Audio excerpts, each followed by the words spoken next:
Wait lang. Paano ko siya ma-change into customization? Live chat tag.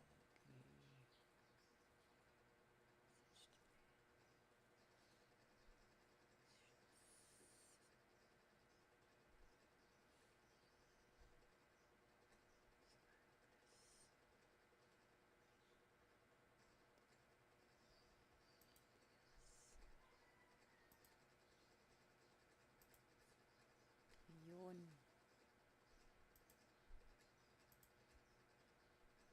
Adan, ayun. Education.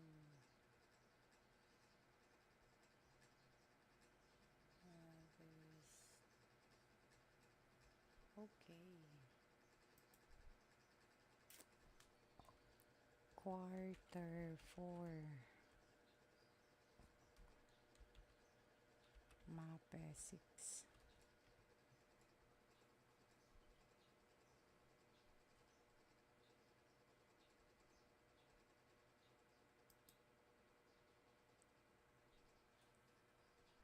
Oops.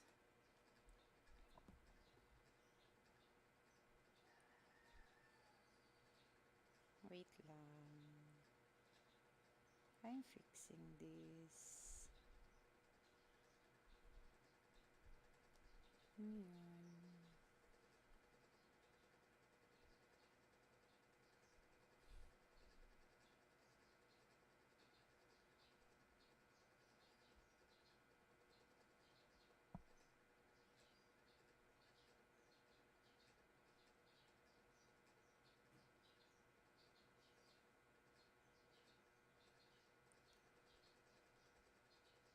Okay. Can you hear me? Hi, guys. Can you hear me? Okay, so good morning, good afternoon, and good evening to all of you there who are watching my lesson. Wait lang for my student in grade 6. Now, the topic for today is all about arts. This is quarter 4. Then it is all about the design principles and elements relates to everyday objects. Again, the topic for today is all about design principles and elements relates to everyday objects.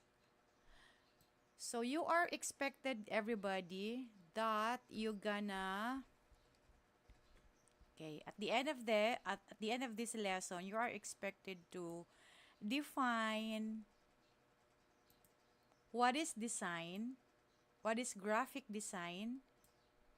Then you are also expected to know that design principles and elements relate to everyday objects, understand all the elements of graphic design, and follow the principles of design in creating an output and create an organizer using multiple elements of design. All right. Now, before I proceed to our main topic, okay, I have to find out how far you have remembered from our last lesson, which was all about the tempo in music. That was our lesson last week, right?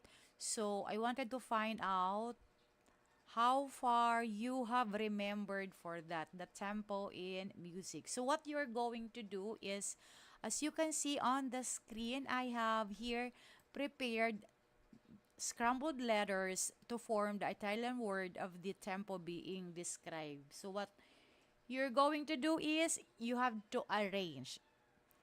Okay, you have to arrange, and then for you not to have a difficulty in answering that, below on it, has the meaning. So there are five that you're going to answer. Five items. So first is it means fast and lively. Then the second means gradually becoming fast. The third is slow. Fourth means very fast. Then the last one, gradually becoming slow. So you're going to write your answers in your music notebook. Then tomorrow, when I go to school, then we're gonna check on it. Okay. Next is what you're going to do is this one. You have to write fast if the song is in fast tempo, and you have to write slow if it's sung in a slow speed. You can also listen from YouTube if you wanted to be sure of yourself for your answer. So for the first song is Joy to the Word. So how does Joy to the Word being sung? What's the tempo of Joy to the World? Then next is the Silent Night. What's the tempo on that? Next is Pilipinas Kong Mahal. That's number 3. The number 4 is hip hop songs. Yeah, any hip hop songs. Then lullaby songs. Any lullaby songs. Then number 6 is fiesta song. Then number 7, Ugoy sa Duyan. The number 8, March song. Then number 9, Ili Ili Tulog Anay. Then number 10, rock music. Am I fast? If I'm fast, you can pause this video and then you have to go back where you wanted to go back. Alright? Now, next is I'm going to proceed for this next question, in which what you're going to do is you have to complete the missing words in the paragraph. You're going to choose the answer from the box below. So these are the choices that you can use in answering the paragraph here. Alright? So the choices are slowness, slow, tempo, beginning, accelerando, fast, retardando, allegro, moderate, and largo. So you have to choose this one that will fit or that will be the correct answer for the sentences or the paragraph on here on the top. Okay? So, for example, blank is the speed of the beat of music. So, you have to choose from the words inside here, inside the box, for you to answer the first item. Then, tempo are usually found at the blank of the piece above the staff. So, which one you're going to answer. Okay? Then, 3, gradually becoming slow tempo is called ganon. Okay. Wait. Number 3, there are different kinds of tempo. Music that is fast, lively, and bright is called blank. That's for the number 3. Then for the number 4, gradually becoming slow tempo is called blank. So you have to answer it here, the number 4. Then the number 5, a music that has a very, very slow tempo is called blank. The number 6, blank means gradually becoming fast. Not too fast and not too slow means it is in the blank tempo. Again, you have to choose your answers from the words inside this box. Okay, the number 8, the fastness and blank of a particular music is called tempo. Allegro, presto, and vivace all belong to the group that has blank tempo. Then likewise, andante and largo belongs to the group that has blank tempo. Okay? Again, you have to write your answers in your music notebook and we're gonna check this tomorrow when I go back to school. All right, so then another one is write true if the statement is correct and false if not, right? So first question, a particular music may contain different tempo. Second question, retardando means gradually becoming fast. Third question, dynamics means fastness and slowness in music. Number four is allegro means moderate tempo. Then number five is tempo is the rate of speed of a particular composition. The number six, different tempo in a particular song can add variety and beauty to a composition. Number seven, rock music are usually in slow tempo. Number eight, gradually becoming fast means the music is in accelerando tempo. The number nine, andante belongs to slow tempo music. Alright? Again, what you're going to answer is true or false. Number 10. Tempo are found only at the beginning of the piece. Okay. So, that's all that I need for you to answer. Now, I'm going to proceed to our lesson for today, in which again is all about the principles of, what did I say for the lesson for today? It's all about the design principles and elements relates to everyday objects. Okay. So, as I mentioned earlier, I have already provided the expectations from your side. Okay? So, now I'm going to proceed. Okay. Okay. All right. So, again, graphic design is all around us, from a movie posters, flyers, invitations, infographics, t-shirt design, and magazines.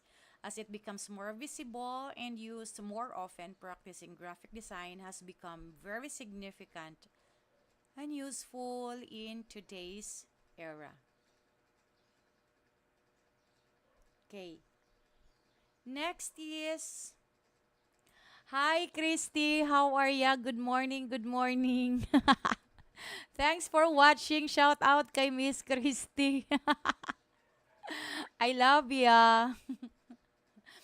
Thanks for joining to my live. All right, so before you start, you are going to read the short story here that is entitled Draw My Day. It is written by Leonelyn Gregorio Andrade. Okay. So, Arlo is a 3 years old boy. He is the first child of Mr. and Mrs. Go Go. I love ya. Okay.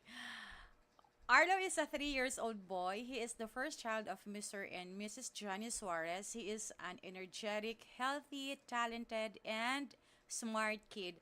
How are ya, Christy? How are ya? How are ya today? How is your Monday? Okay, so I have to proceed. He loves to paint, draw, and color his coloring book after his parents buy him one at the Kalibo book sale. All right, next. One afternoon, while his father was fixing his car in the garage, he saw his father's unfinished outputs on the table. He got one of them and started to draw different lines and shapes, then he colored it. After his father fixed his car, he went inside the house and he saw Arlo sitting on his chair while doing something. He went to Arlo and surprisingly, he saw him draw a big house and almost finished coloring it. Instead of scolding his son, he hugged him and said, "Very good, son, but next time if you like to borrow my things, you ask Papa, okay?" "Yes, Papa," said Arlo. So the story tells how much the parents love and support the talents of their son, right? So for your activity, you have to draw your dream house. Again, you have to draw your dream house in the future using the shapes, colors, and other components of design, principles, and elements, and answer the questions that follow. Okay. So these are the questions. What you're the first thing that you're going to do is you have to draw. Okay? Where are you going to draw? You have to use a short bond paper. You write your name, you write the section, okay? You write the name, you write the section. Do not forget to write the section. Then you have to draw a house using the shapes. Okay, what are those shapes? It can be square, it can be a triangle, it can be a circle, any kind of shapes, any shapes, right? Then after you draw, you're going to color. Color nyo yon. And then after that, you have to answer these four questions. What are these four questions? First is, what are the elements of design did you apply?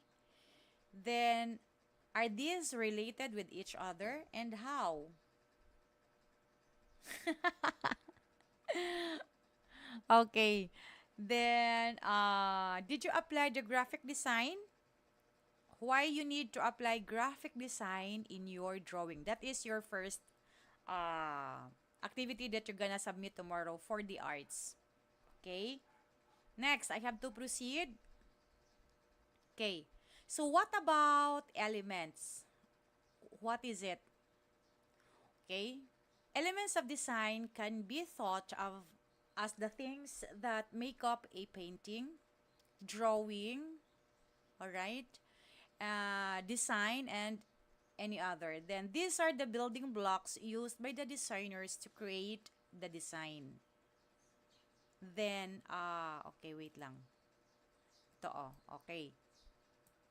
I have to use, okay. So, elements of design can be thought, right? Can be thought as the things that make up a painting, drawing, design, and etc. Then these are the building blocks used by the designers to create the design. What about the principles of design? The principles of designs, on the other hand, can be thought of as what we do to the elements of the design. Then, we are going to apply the principles of designs to determine how successful we are in creating a work. It combines the elements to create a composition. They are the guidelines, okay? The principles of the design are the guidelines. They are the guidelines. Wait, where is it? Nawala na siya. They are the guidelines. Alright. To use to arrange the elements. Pangit yung ano ko. Ay, signature pala to. Bakit nag-signature ako? I-erase ko na lang. Kasi for signature pala yun. Purposes. Gusto ko kasi siyang guhitan. Yes, I'm going to Make guhit. What's this? Alright, where's the guhit portion? This one na lang. Yeah. Okay, so again, principles of design is the guidelines. Okay, it is the guidelines used to arrange the elements. It combines the elements to create a composition. Okay, okay. Without turning to specific discipline, we can say that the basic design principles are composed by balance, emphasis, movement, pattern, repetition, proportion, rhythm, variety, and unity.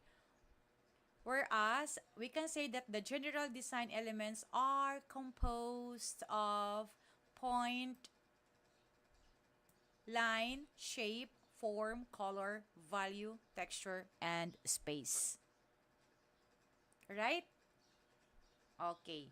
Now, let's try to look on the principles of design and elements organizer. Elements of design composes of, ulitin ko, elements of design composes of line, shape, color, value, form, texture, and space, while principles of design composes of balance, contrast, emphasis, movement, pattern, rhythm, and unity. They are both necessary to create visual objects in the world of art. So, ginagamit talaga natin siya. Okay.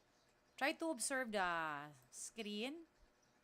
The left side are the elements of design. Then the right side are the principle of design. Line, shape, color, value, form, texture, space are the elements of design. Then the principle of design are balance, contrast, emphasis, movement, pattern, rhythm, and unity. Right? So, next, let's proceed. Okay. To effectively create, okay. So, graphic design is the art of communicating ideas or information through the use of visual and textual content such as images or words. So, sinabi ko na yan kanina. So, hindi ko na uulitin. Baka paulit-ulit na lang. So, they are the elements of design. Ito, lines. Ito yung mga different types of lines. Vertical, horizontal, diagonal. Okay, vertical is patayo, horizontal is pahiga, diagonal is paslant. Vertical lines are, okay, vertical lines signify ambition, strength, and height. Horizontal lines suggest rest in peace. Diba? Pagka nadedo ka, nahihiga. Then diagonal lines tend to insinuate movement, conflict, or stress. In graphic design, color can be used to emphasize a word or a phrase and used to connect points and ideas to create patterns and forms. Texture refers to the feel of surface. It can be actual or implied. A texture is implied if the texture is being applied graphically in the object. Also, it can be touched or felt in actual. Shape, okay. Types of shape are geometric, circles, squares, triangles, natural are leaves, trees, and people, then abstract icons, graphic representation. What about the text? Text refers to the font or font styles used in the design. So these are the different types of text that are being used. Serif font, sans serif font. Serifs contain additional decorative or small decorative elements, flourishes on the ends of some of the strokes that make up letters and symbols. Example is Baskerville font, whereas the serif does not have these details or flourishes. They are clean font styles and without any decoration that at the end of the letters. An example would be the Arial font. Whereas space is the area occupied and unoccupied by the other elements. Again, space is the area occupied and unoccupied by the other elements. It is important to maintain the balance between the two because it is vital in creating a good and effective design. Whereas size in the graphic design, it suggests emphasis of information. It is used to attract attention and to create contrast among the elements. In the image below, the bigger circle, this one, okay, becomes the focus of attention in contrast to the smaller circle. What about the value? Value refers to the lightness and darkness of an area in a design. When used effectively, it creates depth, contrast, and emphasis. Ha ha ha. Thank you so much, Chris, for this support. I love ya. Shout out kay Christine na taga Binondo. Kumusta naman? I love ya. All right. So, principles of design. First is the balance. What about balance? It refers to how elements are put together in the design. Okay? Creating good balance between elements will create an effective overall impact to the viewer. There are two types of balance actually. The first is the symmetrical balance, and the second one is the asymmetrical balance. Symmetrical balance, one side of the image is the same on the other side. Try to observe this one. Okay? Pareha sila ng dulo.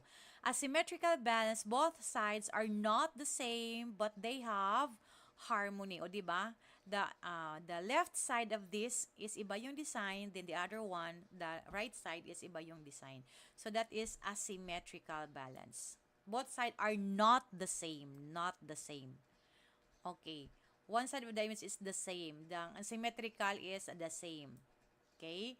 Movement refers to the repetition of elements to direct the movement of the eye through the design.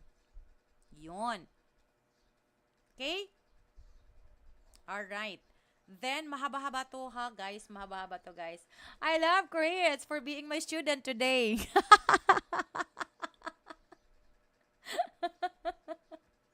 Yeah.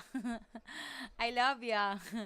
Then the contrast refers to the distinctiveness of elements. This can be done by using opposite characteristics of features like dark colors and light colors. Right? It can also suggest putting together a huge object and small object.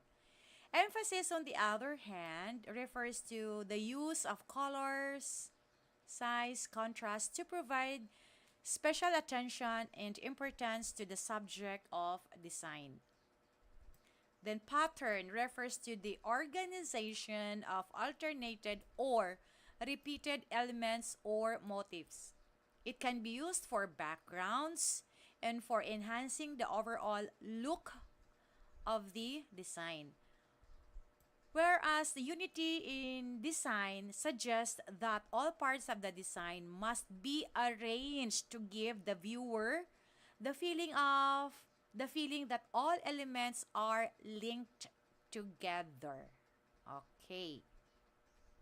So, the design principles and elements relate to everyday objects and are used to make them more attractive and visible through the graphics. These are examples of design principles. The t-shirt, okay, the bag, product package, okay, then poster for the COVID-19, okay, then this one are example of the buildings and houses, okay, then billboards, painting, landscape.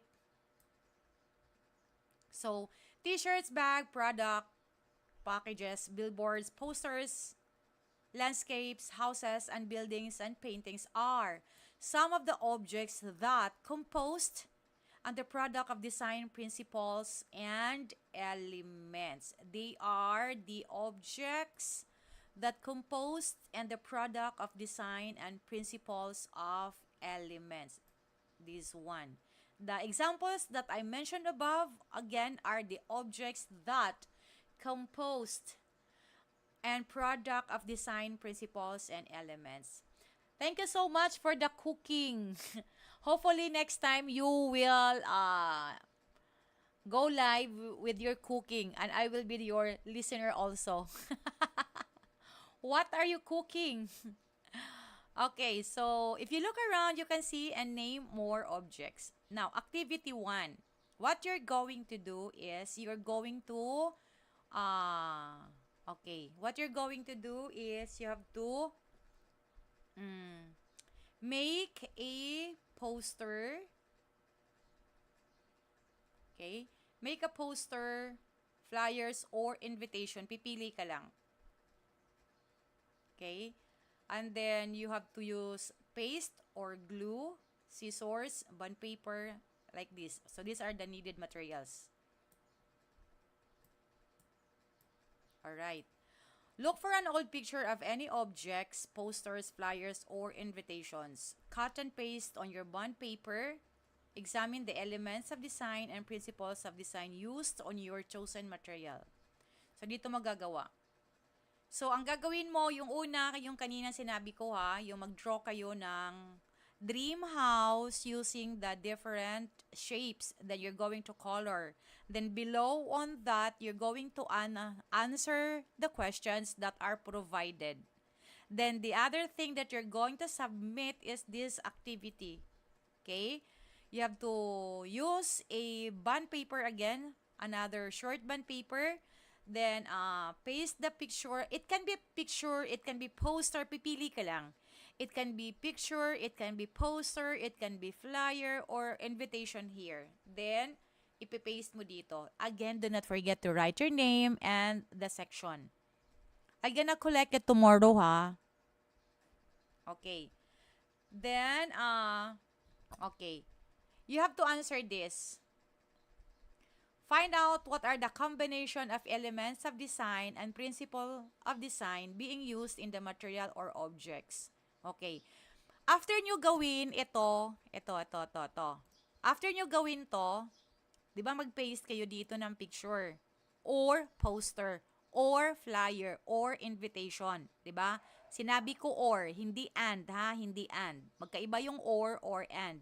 After you do here, gagawin nyo to, sagutan nyo to. I-check nyo kapag may nakita kayong line, ganito ha, gawa kayo ng ganito sa notebook. Okay? Notebook, sasagutan to. Sa elements of design, i-check nyo kung may line kang nakita, kung may shape kang nakita, kung may color, kung may value, kung may form, kung may texture, kung may space. Eh ma'am, paano ko malalaman na texture yan? Eh ma'am, paano ko malalaman kung form yan? Balikan mo yung video ko, yung sa taas, yung kanina. Di ba, diniscuss ko doon kung ano yung texture, kung ano yung form, o inaantok ka kasi akala mo hindi gagamitin yon. O, gagamitin mo yon yung natutunan mo doon sa pagsagot dito. Ganon din dito sa principle of design. Titignan mo din kung may balance ba, kung may contrast, kung may emphasis, kung may values, kung may pattern, rhythm, or unity. Pag wala, o di X. Pag meron, o di check. Naintindihan? Okay. Now, let's proceed. Graphic design is also known as communication design and the art of planning and constructing ideas, information with visual and textual content. Okay. So, dito na tayo. The elements and principles of design organizer. Here are the example of elements and principles of design organizer. Ito yon. Line, space. Kita nyo ba? Haha, white talent sa luto, Ma'am Chermags. I-ano mo yon, unveil the talent. Share mo yon. Oo. Okay. Oy, shout out kay Miss Grits. I-support nyo siya, i-subscribe nyo siya kasi meron din siyang channel. Very very good singer. Perfect, oo. Try to subscribe her channel, Ate Grits TV. Guys, subscribe nyo yun, ha? Okay. Next is, okay. Okay. So, yun lang yung pinapagawa ko. Ayoko nang magdagdag pa nito. Para di na kayo mahihirapan. Kakawa naman kayo. Okay, let's proceed to the assessment. Where you're going to where you are going to answer your assessment in your notebook. Arts. Arts to ha. Arts notebook. Yung kanina, yung review ko, yung sa music notebook nyo yun i-answer. Okay. So, the following questions are taken from the lesson you have learned. Let us find out how much you have learned from it. Choose the letter of the best answer. Write the chosen letter on a separate sheet of paper. Okay. So here, which is not, number one, which is not one of the elements of design? How are you going to answer? You have to write the letter of your answer as well as the word. Letter and the word. Okay? Para maintindihan nyo. Which is not one of the elements of design? A, lines. B, shape. C, texture. D, contrast. Number two, in this principle, all the parts of the design must be arranged to give the viewer the feeling that all are linked together. What is it? A, pattern. B, unity. C, contrast. D, movement. Number three, what do you call to a very significant, useful, and also known as communication design? A, graphic design. B, elements of design.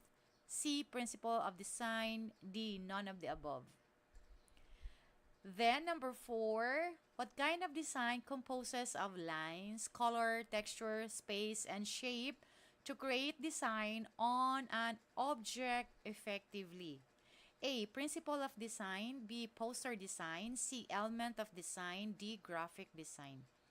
5. What element of design using font or font styles to convey information? And B, transmitted effectively to the viewer. A, color. B, text. C, shape. D, lines. Then number 6, which of the following font contain additional decorative or small decorative elements flourishes on the ends of some of the strokes that make up letters and symbols? A, serif. B, sans serif. C, line. D, text. 7. Guys, if you think that I'm too fast, you can pause the video and then you can stick on the number where you wanted to give more focus to answer. Okay? Next is, these elements are all influential depending on how it was utilized. What is the most influential element design? A, text. B, space. C, color. D, unity. 8. What element refers to the lightness and darkness of an area in a design? A, value. B, unity. C, pattern. D, color. 9. In making a graphic design, one must know the elements of design. Which of the following is considered as the simplest or the most basic element of art? A, space. B, texture. C, text. D, lines. And the last but not the least, this principle refers to the repetition of elements to direct the motion of the eye through the design. A, unity. B, movement. C, pattern. D, contrast. Alright. So guys, that will be all for today. You're going to submit and let's gonna check your output tomorrow as I'm going to school. So be prepared. Okay? The activity that you need to answer first, yung nasa bond paper, yung bond paper na yung pinapa-draw ko kayo ng dream house, then you have to answer the questions provided. Then the second one is you're going to paste your picture. It can be a flyer, it can be a poster, it can be a invitation card or whatsoever. Then you're gonna make the yung ating checklist. Check nyo kung meron ka nakitang elements of design or i-X mo lang siya pag wala kang makikita based dito sa ginawa mong dito sa pinipaste mo dyan. Okay? May question? Pag may question kayo, you can send a message in our group chat. Okay? Doon kayo mag-message if you have any question. Okay, so again, thank you so much for being with me today. Make sure tomorrow you are done with the activities that I need you to answer for today. Right? Okay, so bye everybody. Thank you so much. Hi, Chris. I miss